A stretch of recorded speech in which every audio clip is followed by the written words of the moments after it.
दोपहर के वक्त जब रोज बालकनी में थी तभी उसे अंदर से कुछ टूटने की आवाज आती है।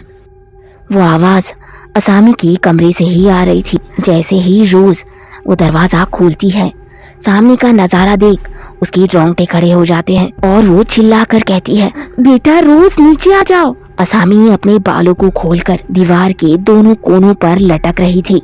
उसका शरीर एकदम काला पड़ गया था। रोज उसे देख रोने लग जाती है। उसे समझ नहीं आ रहा था कि वो क्या करे। रोज कुछ बाइबल के मंत्र उच्चार करने लगती है, जिन्हें सुनकर असामी तेजी से नीचे गिर जाती है, जिसकी वजह से उसे काफी चोट आती है। आखिर क्या हुआ था असामी के साथ, जानने के लिए देखिए पूरी कहानी, जिसे लिखा था प्रभा शर्मा जी ने।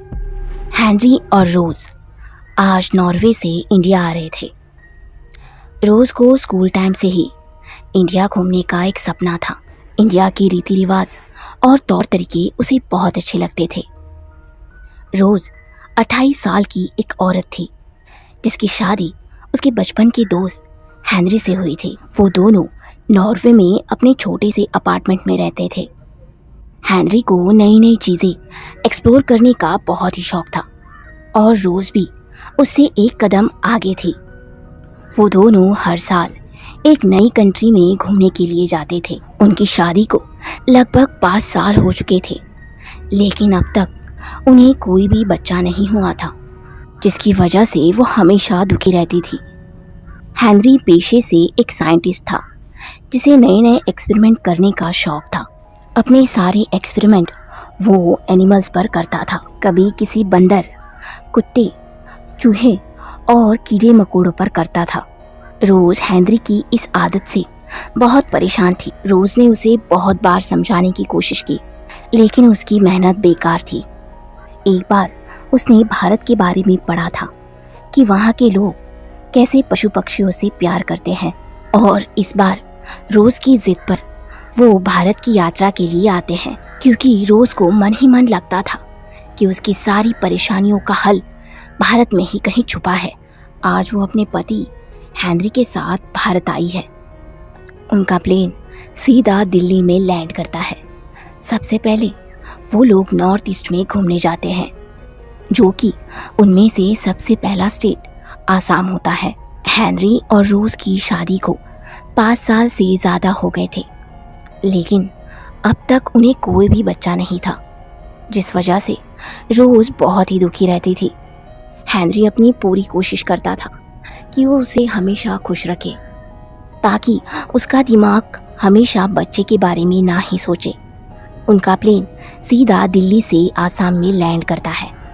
पहाड़ी इलाका होने की वजह से उन्हें आगे का रास्ता अन्य वाहनों से तय करना था। वो लोग एक छोटे से गांव सलेमपुर में रुकते हैं, जहां पर एक पुरानी हवेली थी जो अब होटल बन चुकी थी। सारे फॉरेन टूरिस्ट वहां रुकते हैं। हेनरी और रोज भी अपना रूम वहां बुक करते हैं। दिन भर घूमने के बाद जब वो लोग खाना खा रहे थे, तब रोज की नज़र एक बच्ची पर जाती है, जो किचन में नीचे बैठकर एक गुड़िया के साथ खेल रही है, जिसकी उम्र लगभग 3 से 4 साल की होगी। वो नाक नक्शे से नॉर्थ ईस्ट की तो नहीं लग रही थी। रोज अपना खाना छोड़कर उसी बच्ची को देख रही थी। जब हेनरी उसे झकझोरता है, तब उसे होश आता है। रोज जल्दी जल्दी खाना खाकर उस बच्ची के पास जाती है। हेनरी भी उसके पीछे पीछे जाने लगता है। वो उस बच्ची के नज़दीक आके उसे देखती है।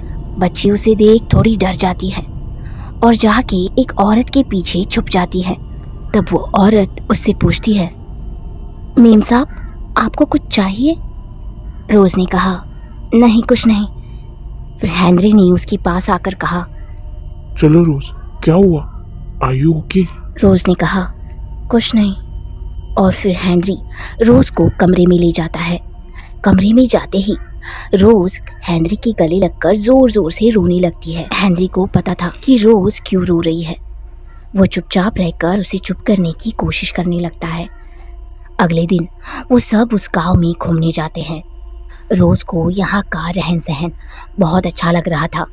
वो रात की सारी बातें भूल जाती है, क्योंकि गांव होते ही ऐसी जगह है जहाँ लोग सारे टेंशन भूल जाते हैं। घूमते घूमते अचानक रोज एक झोपड़ी के पास रुक जाती है, जहाँ उसकी नज़र एक औरत पर पड़ती है जो कि एक बच्ची पर बहुत जोर से डांट रही थी। रोज पेड़ के पीछे छुपकर ये सब देख रही थी कि कैसे वो औरत उस बच्ची को डांट रही थी। एक बार तो रोज का मन करा कि वो उसे जाके रोक ले, पर अनजान होने की वजह से उसने कुछ नहीं कहा। तभी उस जगह से एक औरत गुजरती है। रोज थोड़ी हिम्मत करके आगे आती है और उस औरत से पूछती है, ये औरत इस बच्ची को ऐसे क्यों डांट रही है? क्या ये इसकी माँ है? तब उस औरत ने कहा, नहीं, ये इसकी माँ नहीं है। इसके माँ बाप तो 2 साल पहले ही मर चुके थे, तब से ये इनके साथ रह रही है। तभी रोज ने पूछा, तो फिर ये औरत इससे ऐसे क्यों बर्ताव कर रही है? उस पर उस औरत ने कहा, शायद अब इसका काम खत्म हो गया होगा। फिर रोज ने पूछा, कैसा काम? तब उस औरत ने कहा, अरे मीम साहब, आपसे क्या छुपाना, ये शीला ने कुछ गहनों की लालच में अपने आप को इस बच्ची का दूर का रिश्तेदार बताया था। अब गहने खत्म हो गए होंगे। मैंने तो ये भी सुना है कि अब इसको अनाथालय में छोड़ने वाली है। उस पर रोज ने कहा, अनाथालय? कब और क्यों? फिर उस औरत ने कहा, शायद परसों। ये बात सुनकर रोज ने उससे कहा, आपका बहुत बहुत धन्यवाद ये बताने के लिए। फिर वो औरत बोली, अरे कोई बात नहीं, आप तो हमारे देश में मेहमान हो। रोज को हिंदी बोलना और सुनना बहुत अच्छा लगता था। उसने इंडिया आने से पहले थोड़ा बहुत हिंदी सीख लिया था, इसलिए उसे बातचीत में कोई भी परेशानी नहीं हो रही थी। रोज वहाँ से जाने के बाद ये सारी बातें हेनरी को बताती है। हेनरी, हमें उस बच्ची की मदद करनी होगी। उस पर हेनरी ने कहा, पर हम इसमें क्या कर सकते हैं? अगर वो उस बच्ची को अनाथालय में छोड़ना चाह रही है तो जाने दो। We can't do anything in it. It's her will. I don't care, हमें करनी होगी, मैं उसे ऐसे नहीं देख सकती, ऐसा रोज ने जिद पकड़ते हुए कहा। तब हेनरी ने उसे समझाते हुए कहा, रोज, ये कैसी जिद है? लेकिन रोज उसकी बात सुनने के लिए ही तैयार नहीं थी। वो बस अपनी जिद पर ही अड़ी हुई थी। फिर क्या था, हेनरी को भी झुकना पड़ा। रोज ने हेनरी से पूछा, क्यों ना हम इसे गोद ले? उस पर हेनरी ने उसे धीमी आवाज में कहा, क्या? हम कैसे? Are you okay, darling? तब रोज अपनी आंसुओं को रोक नहीं पाती है और कहती है, हाँ मैं ठीक हूँ, क्या पता ये जीसस का ही इशारा हो। हेनरी आगे आके उसे गले लगा लेता है।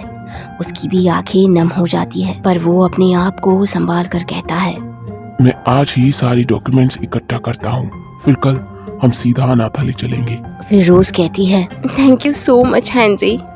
अगले ही दिन हेनरी और रोज सारे डॉक्यूमेंट्स के साथ वहां पहुंचते हैं। उनके 2 घंटे पहले ही वो औरत उस बच्ची को वहां पर छोड़कर चली जाती है। फॉरेनर्स होने की वजह से उन्हें थोड़ा समय लगता है और इसके चक्कर में उन्हें शाम हो जाती है। इतनी मेहनत करने के बाद वो घड़ी आ ही जाती है जिसका उन्हें इंतजार था। वहाँ का इंचार्ज उस बच्ची को अपनी गोद में लेकर आता है। बच्ची थोड़ी डर रही थी इतने अजनबियों के बीच जो उसका खेल चल रहा था। रोज उस बच्ची को देख कहती है, आओ बेटा, आओ अपनी माँ के पास आओ। बच्ची थोड़े डरे सहमे कदमों के साथ आगे बढ़ती है और रोज के पास आकर खड़ी हो जाती है। रोज उसे गले लगाकर रोने लग जाती है। आखिर बेटियां होती ही इतनी प्यारी है।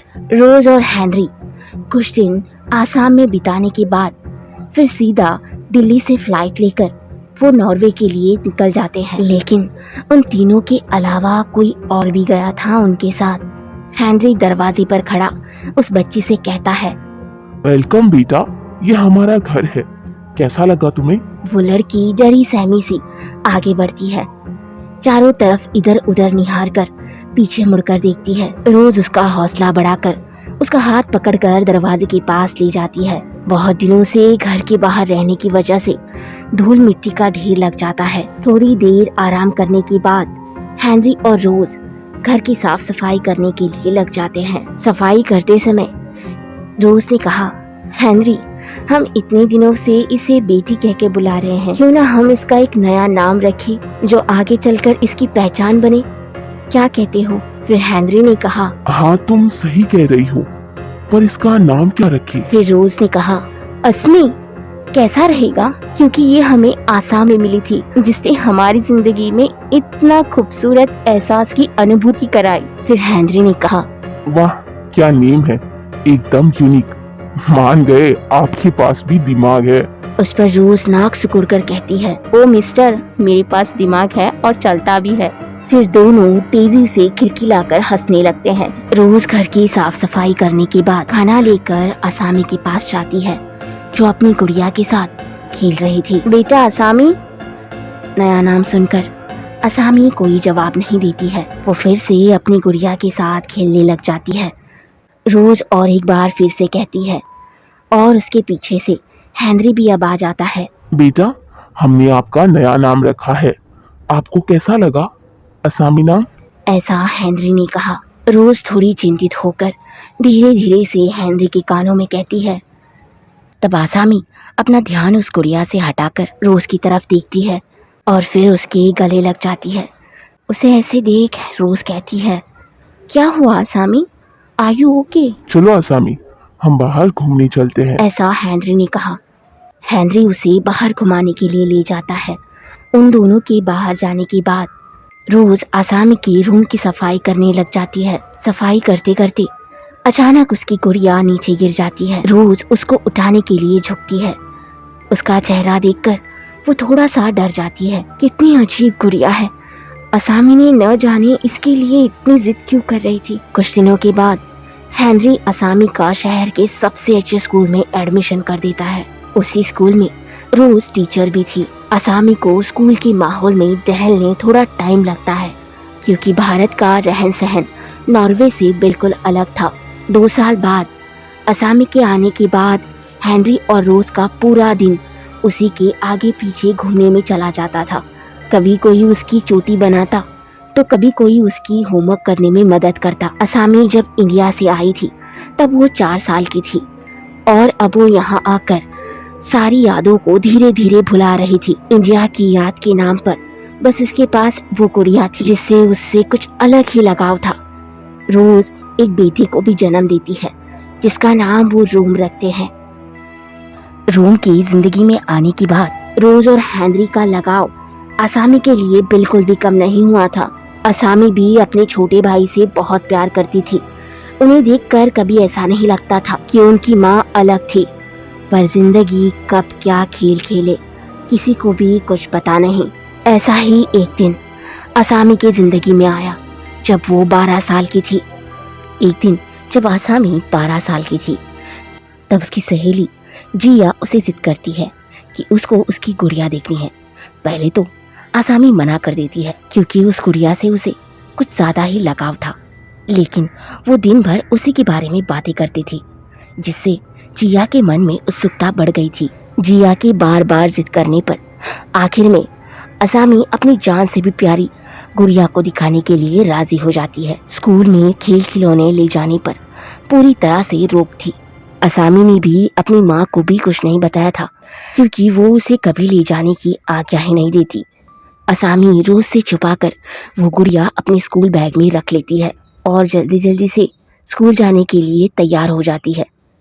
असामी इतनी हड़बड़ी में होती है कि वो ठीक से खाना भी नहीं खाती है और रोज उसका ये बचपना समझकर सब कुछ टाल देती है।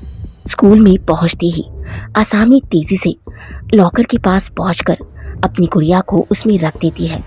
उस समय वहाँ असामी के अलावा बस एक पीटर ही था। पीटर अपनी बुक्स को ठीक से लगा रहा था।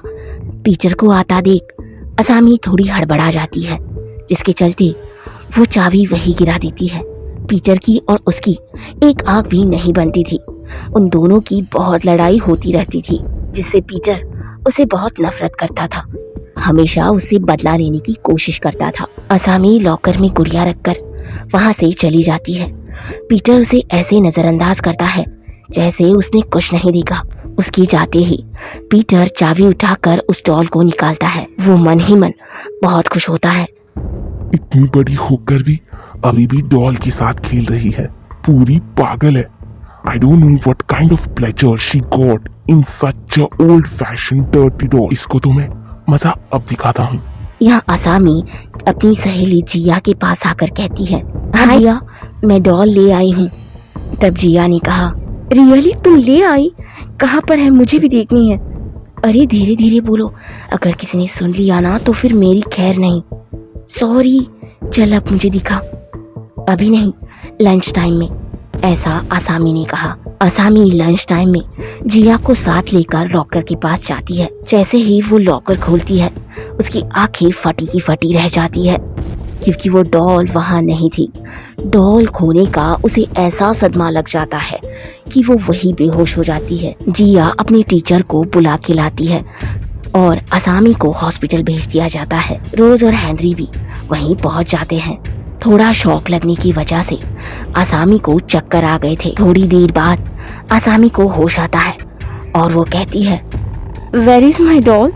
मुझे अपनी डॉल चाहिए। तब रोज उसे संभालते हुए कहती है, आसामी काम डाउन, डैडी ले आएंगे तुम्हारी डॉल को, प्लीज अब कुछ खा लो। लेकिन आसामी किसी की नहीं सुनती, वो बस चीखने लग जाती है, जिसकी वजह से डॉक्टर उन्हें सलाह देते हैं उनके घर जाने की, क्योंकि उसकी वजह से बाकी के मरीजों को परेशानी हो रही थी। मजबूरी में उन्हें आसामी को घर ले जाना पड़ता है। घर पहुंचते ही आसामी वहाँ का सामान इधर उधर फेंकने लग जाती है। वो देख रोज उसे कहती है, आसामी ये क्या कर रही हो, तुम्हें चोट लग जाएगी, मैंने कहा अभी रोको। लेकिन रोज की बातों का आसामी पर कोई भी असर नहीं हो रहा था। वो लगातार सामान फेंक ही जा रही थी। हेनरी को बहुत गुस्सा आ जाता है और वो आसामी को तेजी से एक चाटा लगा देता है। ये पहली बार था जब हेनरी ने आसामी पर हाथ उठाया था। चाटा लगाते ही आसामी एकदम शांत हो जाती है।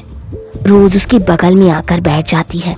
हेनरी भी उसके पास आकर उसे अपने गले से लगा लेता है और कहता है, I am sorry my girl, अपने डैडी को माफ कर दो प्लीज। आसामी अपने पैरों और हाथों को मोड़कर सिर को झुकाकर ऐसे ही बैठी रहती है। उसे ऐसे देख रोज हेनरी के गले लगकर रोते हुए कहती है, हेनरी प्लीज कुछ करो ना, I can't see her like that. उनकी वो रात ऐसे ही बीत जाती है। दूसरे ही दिन रोम बाहर से एक बक्सा लाता है। रोज उस बक्से को खोल कर देखती है, तब उसमें आसामी की डॉल, जिसके अंदर एक लेटर भी था जो रोज ने नहीं पढ़ा था। डॉल मिलते ही आसामी पहले जैसी बन जाती है। अगले ही दिन सफाई करते वक्त रोज उस लेटर को खोल कर देखती है। उस पर लिखा था डेंजर। बड़ा ही अजीब लेटर है, डेंजर के अलावा कुछ नहीं लिखा। ऐसा कहकर रोज उस लेटर को कचरे के डिब्बे में फेंक देती है। कुछ दिन बाद जब आसामी स्कूल जाती है तब उसे वहाँ पर कुछ ऐसा पता चलता है जिसकी उसने कभी सोच भी नहीं की थी। पीटर कुछ दिनों से स्कूल नहीं आया था, जिस दिन से आसामी की गुड़िया गायब हुई थी। भले ही वो दोनों एक दूसरे से कितना भी झगड़ ले, लेकिन एक दूसरे की चिंता करते थे। आसामी स्कूल खत्म होने के बाद जिया के साथ पीटर के घर जाती है। जहाँ जाते ही उसे पता चलता है कि पीटर को 4-5 दिनों से अजीब सा बुखार है। वो बार बार चिल्लाता है, बचाओ बचाओ, मुझे मत मारो। पीटर की मम्मी से बात करने के बाद आसामी पीटर के रूम में जाती है। जिस वक्त पीटर लेटा हुआ था, आसामी उसे देख कहती है, Peter are you okay? Peter चिल्लाकर कहता है, तुम क्यों आई हो यहाँ? चली जाओ यहाँ से, वो तुम्हें नहीं छोड़ेगी। कौन नहीं छोड़ेगी, तुम ठीक तो हो? ऐसा आसामी ने कहा। चली जाओ यहाँ से, लीव मी अलोन। ऐसा कहकर पीटर जोर जोर से शोर करने लगा। उसका वो शोर सुनकर उसकी माँ अंदर आ जाती है। Are you okay my son? Calm down, कोई नहीं है यहाँ। आसामी यू शुड लीव नाउ। आसामी थोड़ी चिंता में होकर कहती है, ओके आंटी। आसामी घर पहुंचते ही अपनी माँ को सब बता देती है। रोज वो बात सुनकर थोड़ी चिंतित हो जाती है। अपनी नेक्स्ट रिसर्च के लिए हेनरी को 5 दिन बाद इंडिया जाना था। तब रोज भी बच्चों के साथ जाने की जिद करती है। इस बार फिर से हेनरी को उसकी जिद के आगे झुकना ही पड़ता है। ठीक 8 साल बाद आसामी इंडिया जा रही थी। जब वो इंडिया से आई थी तब वो 4 साल की थी और अब वो 12 साल की हो गई थी। आसामी को अपने पास्ट के बारे में कुछ भी याद नहीं था, लेकिन जैसे ही वो थोड़ी बड़ी हुई, रोज ने उसे उसकी पास्ट की सारी कहानी बता दी थी। इसलिए वो भी इंडिया जाने के लिए बहुत ही एक्साइटेड थी। इतने सालों के बाद इंडिया वापस आने की बात उन्हें बिल्कुल भी अजीब सा नहीं लग रहा था। उन्हें ऐसा लग रहा था कि वो वहीं के निवासी है। असम पहुंचने के बाद हेनरी अपनी रिसर्च टीम के साथ चला जाता है। रोम और आसामी रोज के साथ वहीं रुक जाते हैं। वो पहले की तरह अब भी उसी हवेली में रुकते हैं। खाना खाने के बाद सब सोने चले जाते हैं। रात के ठीक 12 बजे असामी बेड से उठकर चली जाती है। तब उसके हाथ में वो गुड़िया भी थी। चलते चलते वो एक झोपड़ी के पास आकर रुक जाती है। सुबह होने तक वो उस झोपड़ी के दरवाजे पर सोई रहती है। जब घर की मालकिन दरवाजा खोलती है तो वो बाहर असामी को बेहोश देखती है और वो अंदर से पानी लाकर उस पर डालती है।